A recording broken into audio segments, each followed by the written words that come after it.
সুপ্রিয় দর্শক শ্রোতা ভাই বোন, রমাদান মাসে মা বোনদের অনেক সময় মাসিক আরম্ভ হয়ে যায়, যার কারণে তারা সালাত সিয়াম সহ এই সমস্ত ইবাদতগুলো তারা পালন করতে পারেন না, কারণ মাসিক অবস্থায় নামাজ পড়া রোজা রাখা নিষিদ্ধ।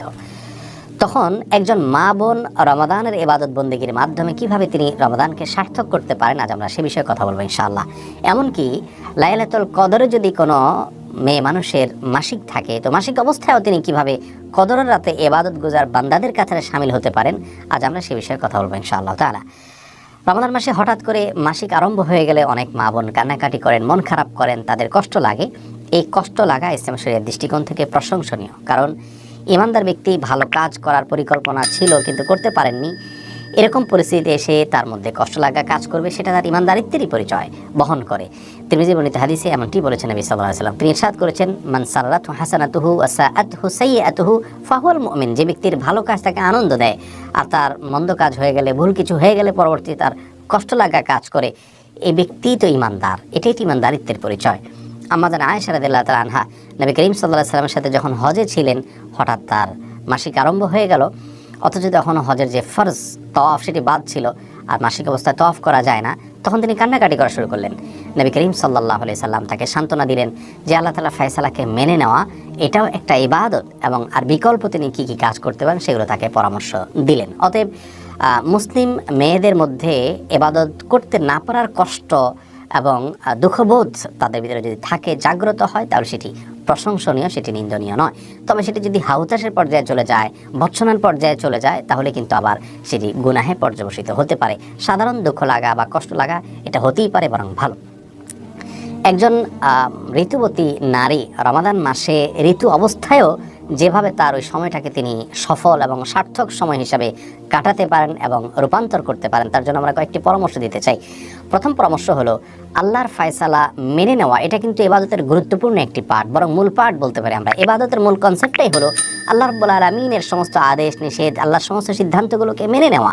অতএব আপনাকে আল্লাহ রাব্বুল আলামিন মাসিক দিয়েছেন, অসুস্থতা দিয়েছেন, শারীরিক দুর্বলতা দিয়েছেন, আল্লাহর এই ফয়সালাকে যদি আপনি হাসি মুখে বরণ করে নেন, তাহলে এটা কিন্তু একটা বড় ধরনের ইবাদত হয়ে যাচ্ছে।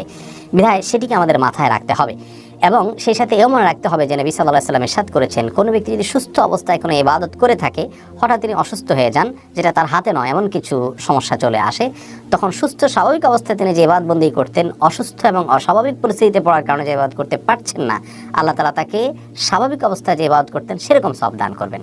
অতএব মন খারাপ করবার মতো বিষয় নয়, এবং অস্থির হয়ে ব্যাকুল হওয়ার বা ভৎসনা করার মতো বিষয় নয়, বরং সবর করতে হবে, আল্লাহর ফয়সালাকে মেনে নিতে হবে।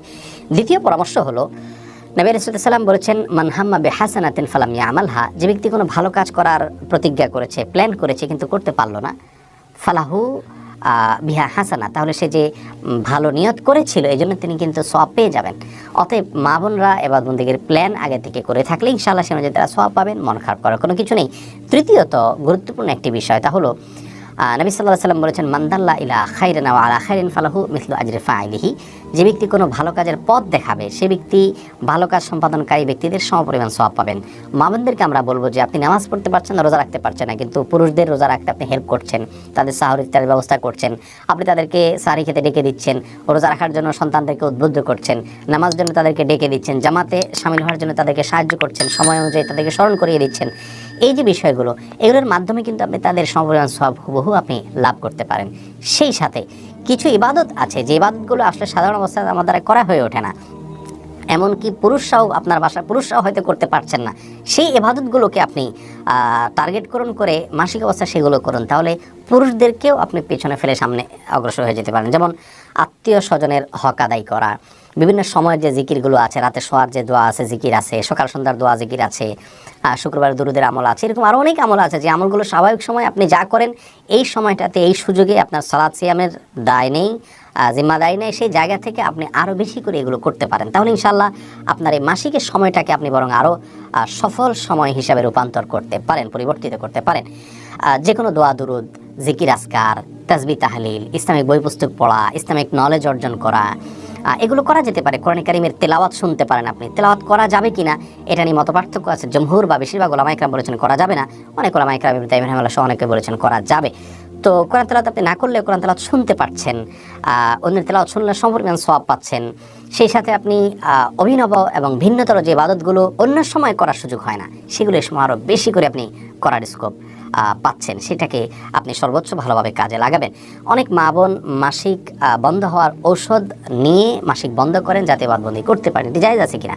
এটার উত্তর হলো যে যদি এতে শারীরিক কোনো ক্ষতির দিক না থাকে এবং কোনো প্রকার পার্শ্ব প্রতিক্রিয়া না থাকে তাহলে এটি জায়েজ আছে, তিনি এভাবে ইবাদত করতে পারেন। তবে স্বাভাবিক অবস্থার উপরে ছেড়ে দিতে পারলে সেটা উত্তম হয়। মনে রাখবেন, নিজের মনের খেদ মেটানোটা ইবাদত নয়, আল্লাহর ফায়সালাকে মেনে নেওয়াটা কিন্তু হলো ইবাদতের মূল বিষয়।